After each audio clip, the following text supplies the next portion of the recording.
তারা আমাদের কেউ নয়, যারা মসজিদ ভাঙে আর মন্দির পোড়ায়। তাদের মুখের দিকে চেয়ে সমস্ত আবেগ রাশি হয়ে যাও বরফের নদী। অনুভূতির সবুজ প্রান্তর তুমি হয়ে যাও উত্তপ্ত সাহারা। তাদের পায়ের শব্দ শুনে রুদ্ধ হয়ে যাও তুমি চঞ্চল উদ্দাম ঝর্ণাধারা। মেঘ হও জলশূন্য, নীলিমা বিদীর্ণ ধ্বংসস্তূপ। তারা আমাদের কেউ নয়, কখনো ছিল না, যারা মানুষের বাসগৃহে জ্বালায় আগুন, শস্যক্ষেত্র করে ছত্রখান, লুট করে খাদ্য বস্ত্র যা কিছু সম্বল।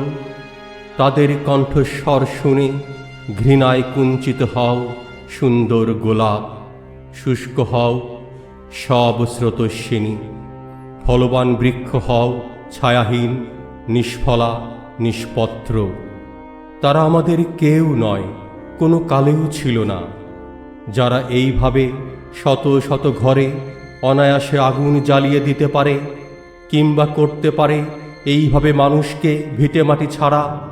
যারা এভাবে বুনতে পারে হিংসার বীজ, করতে পারে দাঙ্গা হানাহানি, রক্তপাত, সম্ভ্রম লুণ্ঠন।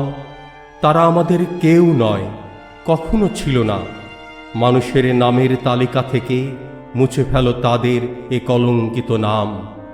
তাদের মুখের দিকে চেয়ে চিরতরে রুদ্ধ হয়ে যাও মাতৃস্নেহ, প্রেমিকার পবিত্র আবেগ, মাদার তেরেসার অপার স্নেহের হাতখানি। তাদের উদ্দেশ্যে একেবারে স্তব্ধ হয়ে যাও তুমি। পাখিদের গান, মোনাজাত, মীরার ভজন।